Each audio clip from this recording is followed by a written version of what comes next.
नमस्ते and welcome to this exciting episode of सतोलॉजी debunking mythology. सतोलॉजी के इस एपिसोड में आपका बहुत बहुत स्वागत है। ऐसा सडनली क्या हो गया कि अमेरिकन्स को लगने लगा कि यूरोप उनके इंटरनल अफेयर्स में इंटरफेयर कर रहे हैं। मैं आपको बताता हूँ, बहुत सारी चीजें हुई, 3 चीजें हुई। 3 थिंग्स हैव हैपेंड।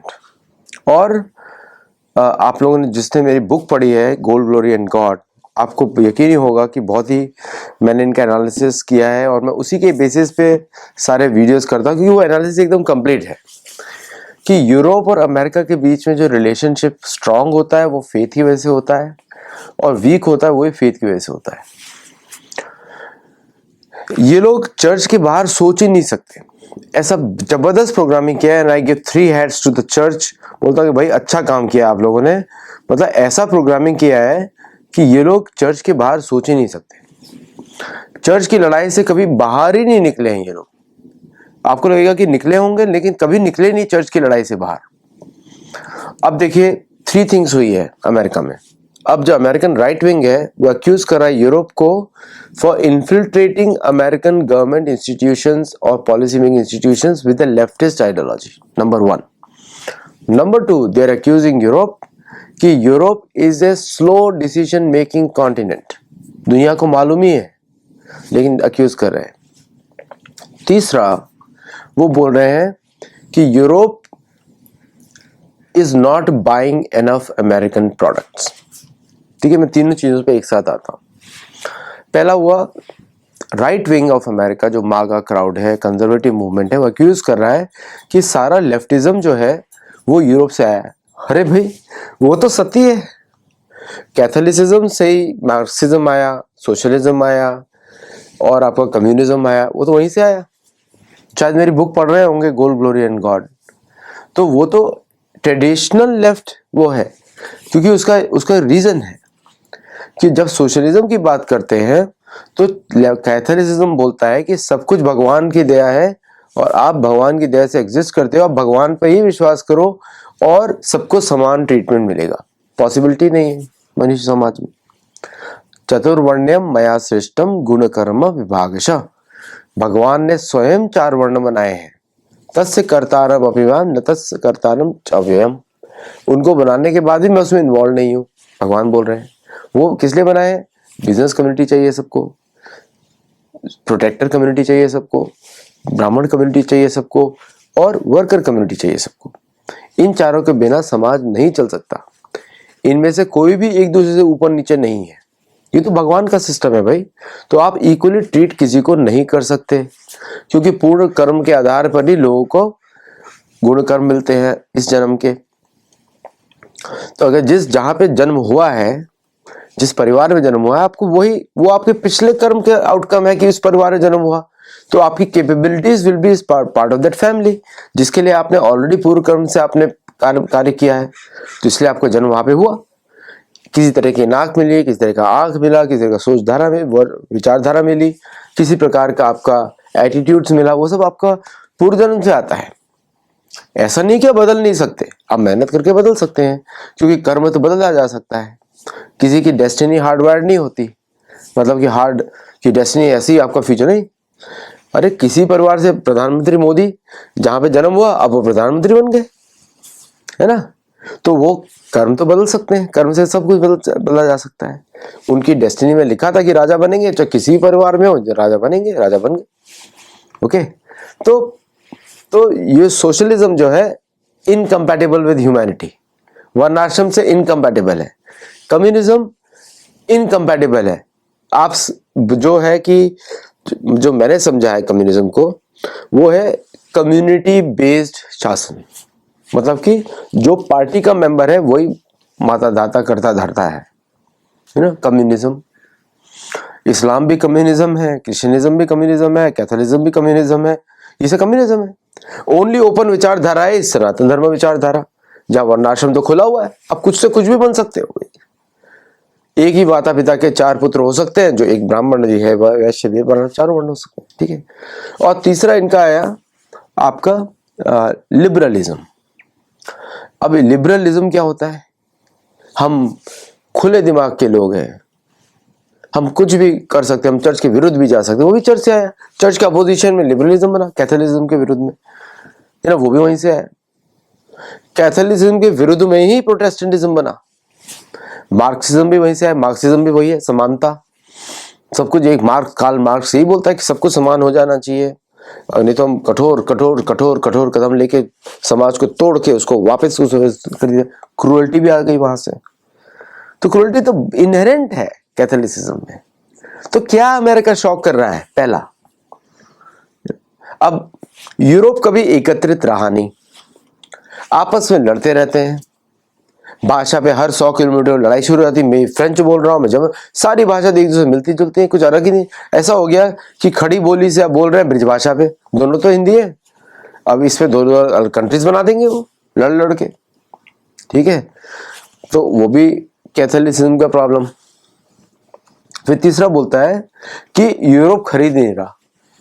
अरे भाई, आपने तो उसकी इंडस्ट्रीज खत्म कर दी, उसको तेल पाइपलाइन खत्म कर दिया, आप तो बढ़ने ही नहीं देना चाहते उसको। यही तो पूरा था अमेरिका का बनाने का, कि हम यूरोप से बेटर हैं। सेटलर्स नहीं करके आए थे, और ये सारे एंग्लो सैक्सन्स हैं। एंग्लो सैक्सन्स मतलब कि जो प्रोटेस्टेंटिज्म किंग हेनरी को फॉलो करते हैं, किंग हेनरी 8 को, उसने तो रेबल किया था कैथोलिसिज्म से। तो आपने तो यूरोप को, जर्मनी को पिटाई करी, यूके को डर था जर्मनी से, जर्मनी की पिटाई करी वर्ल्ड वॉर 1 में, वर्ल्ड वॉर 2 में। फिर आपने जर्मनी को कंट्रोल में रखा, यूएस के कंट्रोल में। ओके, सब कुछ तो कंट्रोल किया आपने। आप तो, अब वो अमेरिकन वेपन्स खरीदता तो है, प्लेन तो खरीदता है, प्लेन उड़ाता है, लेकिन फिर भी थोड़ा तो प्राइड रहेगा ना, कितना मारोगे। तो टोर्नेडो बना दिया उसने, टोर्नेडो खरीद लिया। एंड तो प्रॉब्लम की जड़ जो अमेरिकन बोल रहे हैं कि यूरोपियंस प्रॉब्लम की जड़ है, बट प्रॉब्लम की जड़ तो अमेरिकन ने क्रिएट करी ना, फोर्स कर करके। तो अपोजिशन क्या हो रहा है? प्रॉब्लम कुछ और है, बोल कुछ और है, समझ में आया देर से, लेकिन प्रॉब्लम कुछ और है। प्रॉब्लम ये है कि ना यूरोप में खरीदने की क्षमता है, ना अमेरिकन में खरीदने की क्षमता है, तो और दूसरे लोग खरीद नहीं रहे हैं, तो अब आपस में फूट पड़ेगी, है ना। आप बोल रहे हैं कि यूरोप पे सारे इलीगल्स आपने भर लिए, वो भर लिए, वो किसने फोर्स कराए? अमेरिका ने तो फोर्स कराए। अमेरिका ने बमबारी करी मिडिल ईस्ट में, साउथ अमेरिका में, फिर भरे ना वहां पे। अमेरिका के रिफ्यूजी प्रॉब्लम कहां से आया? उसको पनाह किसने दी? कैथोलिसिज्म में पनाह दी। अमेरिका के बहुत सारे नॉन प्रॉफिट्स हैं, चर्चेज हैं, जो कि इलीगल्स को अपने घर में रखते हैं, उनके लिए भोजन भी लाते हैं, क्योंकि उनको मालूम है कि ये लोग अमेरिकन इकोनॉमी को बर्बाद कर देंगे। तो Catholicism working against America and America working against Catholicism, यही युद्ध है। उन्होंने भी सारे युद्ध कराए, हम अमेरिका में लेंगे नहीं, वीजा रेस्ट्रिक्शन दूर भी है, यूरोप में भर जाओ। बोट्स किसने दी? ट्रैवल किसने अरेंज करी? कौन फंडिंग कर रहा था आईसिस को और सबको? अमेरिका ने किया। कौन गया किधर? नेटो लाई कौन? टर्की कैसे बना नेटो लाई? अमेरिका की वजह से। और सीरिया का नया प्रेसिडेंट जो है, जोहानी, जाना क्या नाम है पता नहीं, इनका नाम है जी, सारे सेम जैसे लगते हैं मुझे, ममदानी किसने किया? देख लीजिए। और ममदानी को फंडिंग किसने किया? कैथोलिसिज्म के किसी डोनर ने किया, बिलियनर ने, एक महिला है। तो आपस में तो फूट पड़ेगी, है ना। ये जो फूट की बात करते हैं, ये तो बाय डिजाइन है। इनकी तो मिथोलॉजिकल बुक्स हैं, बाइबलिकल मिथोलॉजी में तो लिखा ही हुआ है, मैं परिवार को परिवार चलाऊंगा, मैं परिवार को तोड़ दूंगा, पता नहीं क्या क्या चीजें लिखी हुई इसके अंदर। अजीब सी बुक्स है इनकी। उसको अब वही बुक आप दोनों फॉलो कर रहे हो, एक सेक्शन ये निकालता है, एक सेक्शन वो निकालता है, फिर लड़ लेते हो। गीता में तो ऐसा नहीं है, गीता में स्पष्ट है ना, सर्वधर्मान् परित्यज्य माम एकम शरणं व्रज अहं त्वं सर्व पापेभ्यो मोक्षयिष्यामि मा शुचा। तो इसको डीप डेप्थ में समझना पड़ेगा, है ना। अगर युद्ध समझना है मेरी, आप ये बुक जरूर देखिए, इंटरस्टेलर वॉर, पता लगेगा भीषणता। और या फिर 1 एरो 1 किल भी देख सकते, रामायण का युद्ध का, अभी नया वर्जन भी आएगा उसका, तो समझ, यू विल बी शॉक्ड। युद्ध तो सिर्फ हम ही लोग लड़ते हैं भाई, सनातन धर्मी हम लोग को आता है युद्ध लड़ना, ब्रह्मा ने इसी ने हमको वरदान दिया क्षत्रिय का। तो आप भगोड़े हो आप यहाँ से, सेंट्रल एशिया से भागे हो। यूरोप के नेटिव पॉपुलेशन तो हो नहीं, नेटिव पॉपुलेशन तो काली होती है, केतुमाल वर्ष की, शाक वर्ष की, श्याम वर्ण होता है उनका, वो गायब कर दिया आपने। स्कैंडिनेविया में दिखते हैं ब्राउन लोग नेटिव, क्योंकि बर्फ में तो जलेंगे ना, आप कहाँ से गोरे रहेंगे, बर्फ में तो जलते हैं, सूर्य की किरणें स्ट्रांग होती हैं। आप कोई भी बर्फ में जाके देखिए, सिर तप जाता है उसमें। मैं तो बहुत रहा हूँ बर्फ में, तो मुझे बहुत आइडिया है।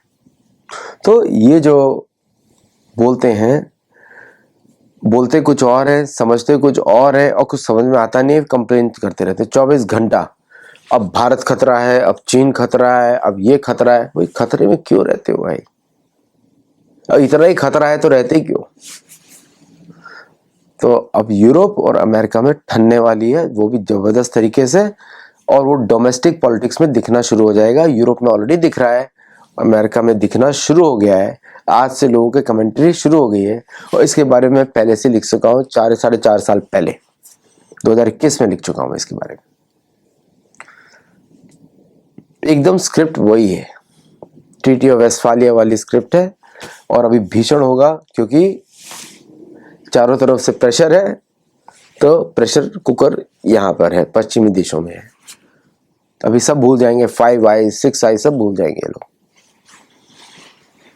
चलिए आज के लिए इतना ही। नमस्ते एंड जय Jagannath. Please do like, subscribe, share, become a member. हम लोग को सपोर्ट करिए, बहुत जरूरत है हमको सपोर्ट की आप सबके, और हमारे कार्यों में सहायता दीजिए। जय श्री राम।